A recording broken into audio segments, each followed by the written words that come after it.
Bollywood actress के real और real life में फर्क होता है और कुछ के ऊपर इतने केसेस होते हैं जो शायद उनके फैंस को भी नहीं पता होते हैं। तो मैं हूं आपका होस्ट और दोस्त और ये है Bollywood actress accused of crimes का पार्ट 2। और आज देखेंगे कुछ और ऐसे एक्ट्रेस के क्रिमिनल रिकॉर्ड्स। स्टार्ट करते हैं उस एक्ट्रेस से जिसको गुरुजी का प्यार मिलने लगा। धीरे धीरे अपन को गुरुजी का प्यार भी मिला और नवाजुद्दीन सिद्दीकी को रेप चार्ज और मोलेस्टेशन चार्ज में एक्यूज किया गया था और ये चीज उनकी खुद की वाइफ ने उनके ऊपर लगाए थे। और इतना ही नहीं, पूरे फैमिली मेंबर्स को इसके अंदर इंक्लूड किया गया था। और बात तब और गंभीर हो गई थी जब खुद नवाज भाई की बेटी ने उनके भाई को एक्यूज किया था मोलेस्टेशन के चार्ज में। और इसके बाद मिनाजुद्दीन के ऊपर लग गया था पॉस्को एक्ट का चार्ज। और साल 2018 में भी एक ऐसा सीन हुआ था जहाँ एक्ट्रेस निहारिका सिंह ने उन्हें एक्यूज किया था सेक्सुअल मिसकंडक्ट, जहां पे उन्होंने नवाज भाई को ये तक बोल दिया था कि वो एक मेल इगोइस्टिक टॉक्सिक ट्रेट रखते हैं। और अब हम बात करते हैं एक दूसरे एक्टर की जिसने हमें काफी अच्छे हिट मूवीज दिए हैं, जैसे कि Bhool Bhulaiyaa, ghost, welcome back, metro, Fanaa. तो मैं बात कर रहा हूँ शाइनी आहूजा की। बात है 2009 की, जब शाइनी आहूजा की 19 साल के डोमेस्टिक हेल्पर ने एक्यूज किया था रेप केस में। और उसके बाद जब पुलिस ने सारे फोरेंसिक एविडेंसेस कलेक्ट किए और डीएनए रिपोर्ट्स भी कलेक्ट किया तो वो सही भी निकला।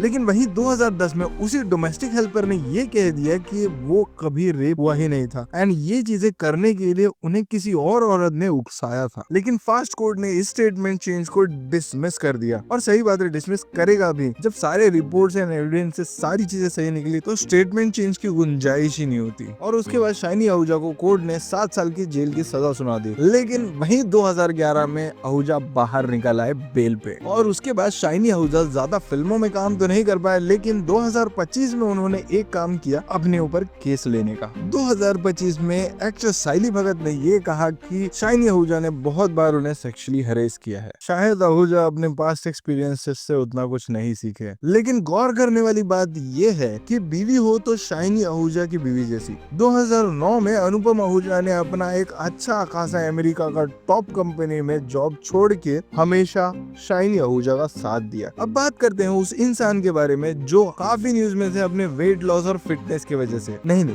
Not Ganesh Acharya but Fardeen Khan. ये बात है मई 5, 2001 की, जब फरदीन खान और एक ड्रग पेडलर को पकड़ लिया गया था, वो भी 9 ग्राम कोकेन के साथ। इनकी स्टोरी एक फिल्म स्टोरी से कोई कम नहीं है, क्योंकि एनसीबी को ऑलरेडी टिप मिल गई थी एक ड्रग डील होने वाली है जुहू के HSBC ATM के यहाँ। और फिर वहीं पे एनसीबी ने सर्विलेंस बिठा दिया था। और फिर उसी रात को 1:20 के करीब में अब्दुल करीम शेख नाम का एक ड्रग पेडलर वहीं पहुंच जाता है। और उसके बाद 1:40 तक फरदीन खान भी वहीं अपने कार से बाहर निकल जाते हैं। उस दिन फरदीन खान बच सकते थे, लेकिन धोखा दिया उनके कार्ड ने, जो ATM में ही फंस कर रह गया। और ट्रांजैक्शन से पहले ही 9 ग्राम कोकेन के साथ फरदीन खान फंस गए। और फिर फरदीन खान को कन्फेस करना पड़ा, लेकिन उन्होंने ये कहा कि उन्हें सिर्फ 1 ग्राम कोकेन चाहिए था, वो भी सिर्फ पर्सनल यूज के लिए। और अब ड्रग की बात हो ही गई है तो और एक केस के बारे में बात कर लेते हैं। ये एक नए एक्टर है जिनकी अब रिसेंट में मूवी भी आने वाली है। तो बात करते हैं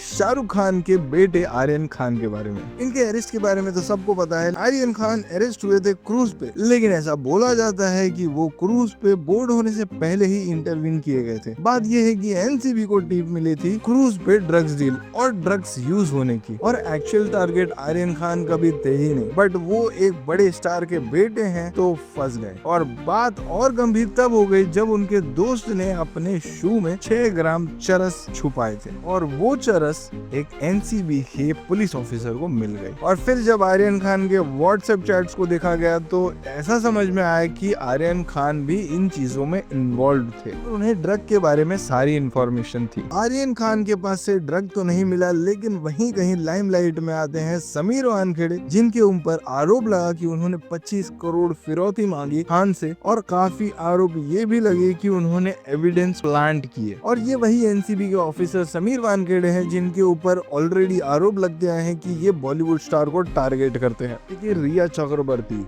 ओ रिया, न्यू कंटेंट। तो यहीं पे मैं अपना वीडियो एंड करता हूँ। अगर आपको ये भी वीडियो अच्छा लगा होगा तो लाइक कीजिए, कमेंट कीजिए, शेयर कीजिए। और अगर आपको ऐसे ही वीडियोस चाहिए तो वापस से कमेंट कीजिए। पार्ट 3 मैं ट्राई करूंगा, पार्ट 3 और अच्छा बनाऊं। मिलते हैं नेक्स्ट वीडियो में, तब तक के लिए टेक केयर।